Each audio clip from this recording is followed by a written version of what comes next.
ఎందుకు ప్రపంచంలో ఎన్నో రోజులు ఉండగా శ్రీరాముడు నవమి రోజున జన్మించాడు? ఇది యాదృచ్ఛికం కాదు, ఒక దివ్య రహస్యం.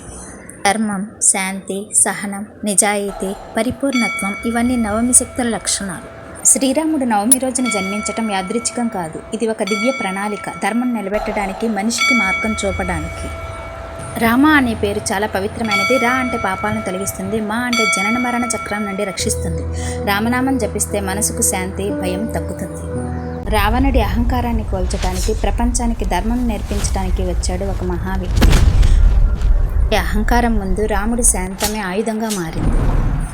రామ అనే పేరు కేవలం పేరు కాదు, ఒక మంత్రం, ఒక శక్తి, ఒక రక్షణ. రామరాజ్యం అంటే ప్రతి మనిషి సంతోషంగా ఉండే లోకం.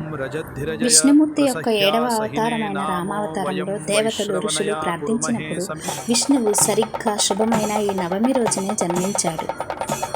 ఈ రామనవమి మనలోని చెడును తొలగించి మనలోని రాముడిని మేల్కొల్పాలి.